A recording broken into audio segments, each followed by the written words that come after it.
A maioria dos brasileiros está comprando SSDs da forma errada. Se a gente entrar nos SSDs mais vendidos dentro da Amazon, diversas vezes vocês vão encontrar um modelo que é mais lento que um HD externo. Um HD externo, cara. Vem aqui comigo que eu vou mostrar para vocês. Aqui a gente está copiando o jogo Cyberpunk 2077 de um NVMe super rápido para dentro do Kingston A400. Como vocês podem ver, ele começa bem rápido, próximo ali de uns 500 MB por segundo, mas em seguida ele despenca para uns 20 e poucos megabytes por segundo.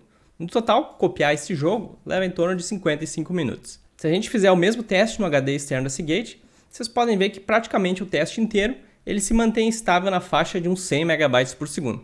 E com isso, o processo leva pouco mais de 18 minutos. O que acontece é que os SSDs modernos utilizam uma tecnologia que se chama SLC Cache. E esse cache ele permite que a gente tenha uma velocidade maior que o flash nativo por um tempo determinado. Só que quando esse cache acaba, é aí que o bicho pega. É por isso que você nunca deve comprar um SSD com base nos testes do Crystal Disk Mark, que é a ferramenta que todo mundo usa. Porque esse teste ele não leva em consideração o SLC Cache. Ele é um teste muito breve, não tem escrita suficiente sustentada para poder passar essa fase do SLC Cache. Então ele só mostra um cenário ideal, aí, fantástico, que as pessoas vêm e acabam comprando SSD. Para pegar esse cenário existem testes específicos, mas pouquíssimos reviewers usam, como o Gabriel Ferraz, o Mário Basotti, o Peperaio, e agora eu também estou trazendo reviews de SSDs para vocês. E é por isso que eu decidi trazer um vídeo explicando para vocês quais são os testes importantes de olhar na hora de comprar um SSD. E de quebra eu vou mostrar para vocês uma opção que é até 8 vezes mais rápido que esse Kingston A400 e além disso é mais barato. Então chega de enrolação e vamos lá! O primeiro teste que eu vou mostrar para vocês é o teste de SLC Cache. Esse teste mostra o comportamento do disco enquanto ele vai enchendo. No caso do Kingston A400, a gente vê que ele começa bem ali na casa de uns 500 megabytes por segundo, mas depois de escrever 137 gigabytes, ele simplesmente despenca, e aí ele fica na casa dos 27 megabytes por segundo.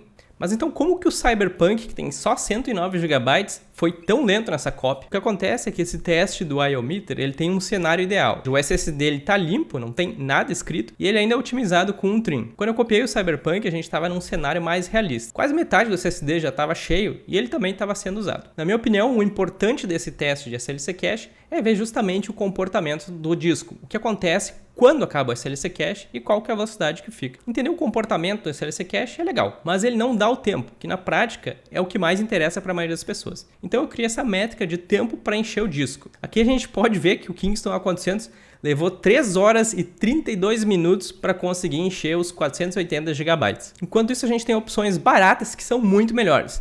Os dois melhores custo-benefício dentro dessa faixa de preço, ao meu ver, são o Reletech P400, que sai na casa de uns R$190 antes do cupom, e o X-Ray Disk Pro, que está saindo na faixa de R$140 também antes do cupom. Além de ter uma capacidade maior, são 512 GB contra os 480 do Kingston A400, eles também são muito, mas muito mais rápidos. O P400 leva menos de 14 minutos para encher. E já o X-Ray Disk Pro leva menos de 26. Se a gente observar o resultado do SLC Cache cada um, dá para entender por quê. O X-Ray começa escrevendo ali a 2.500 megabytes por segundo até 108 GB.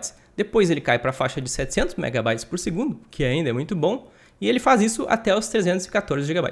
E finalmente ele cai mais uma vez, dessa vez para a faixa de 150 megabytes por segundo, e vai até o fim nessa taxa de transferência. Já o P400, ele começa na casa de 2.400 megabytes por segundo. Mas observem que o nível de SLC Cache dele é bem pequeno, apenas 22 GB. Porém, diferente do X-Ray, ele não tem uma segunda queda. Ele é totalmente estável na faixa de 570 megabytes por segundo depois que o SLC Cache acaba. E por isso, ele acaba enchendo mais rápido. Então, um gráfico complementa o outro. Mas vamos adiante para um teste que simule produtividade com aplicativos reais. O teste Full System Drive Benchmark do PC Mark X simula diversas tarefas do dia a dia que vão desde o boot do Windows 10 até iniciar e utilizar aplicativos, como também copiar diversos arquivos, tanto pequenos quanto grandes. Nesse teste eu usei os discos tanto cheios quanto vazios. O cheio é com 80 MB livre, que é o mínimo necessário para rodar esse teste. Vazio é vazio, né?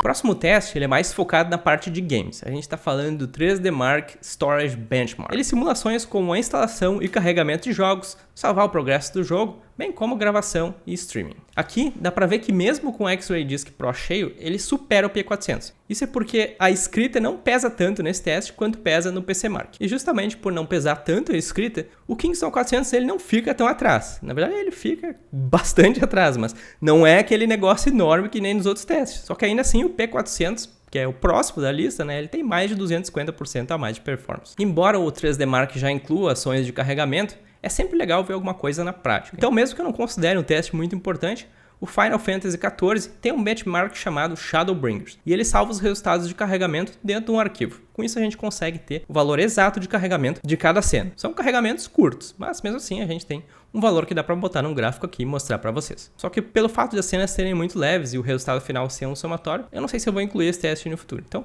não considero ele tão importante, mas já que eu já rodei, mais informações para vocês. Finalmente a gente tem o preferido do pessoal, que é o Crystal Disc Mark. Eu não considero que ele seja um teste muito bom, mas ainda assim, ele é um teste interessante que serve para tirar uma febre ali rapidinho entre os discos, podendo ilustrar assim cenários rápidos. E é claro que vocês vão querer ver ele também, né? Não pode faltar o Crystal Disc Mark em nenhum teste. Então, ele tá aí na tela para vocês conferir os resultados. Então, pelo menos pro meu público, esses são os testes que eu julgo interessante olhar antes de comprar um SSD. Para quem faz bastante cópia, trabalha com arquivos grandes ou aplicativos que fazem muita escrita no disco, é importante olhar a velocidade pós-SLC Cache, o teste do PC Mark 10 e o tempo de escrita no disco. Para quem só vai jogar, usar o sistema operacional de uma forma mais casual, eu julgo que o teste do 3D Mark e o Crystal Disc Mark já são suficientes. Ou seja, para o pessoal mais casual, o A400 com certeza ele é melhor que um HD. Mas não faz sentido comprar ele se a gente tem opções melhores e mais baratas. Claro, se um dia você for copiar um arquivo muito grande com um A400, vai passar raiva.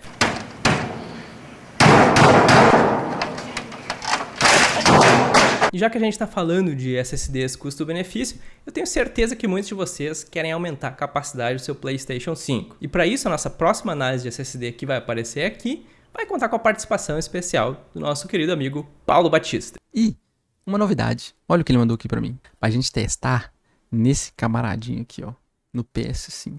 Eu vejo vocês lá, hein?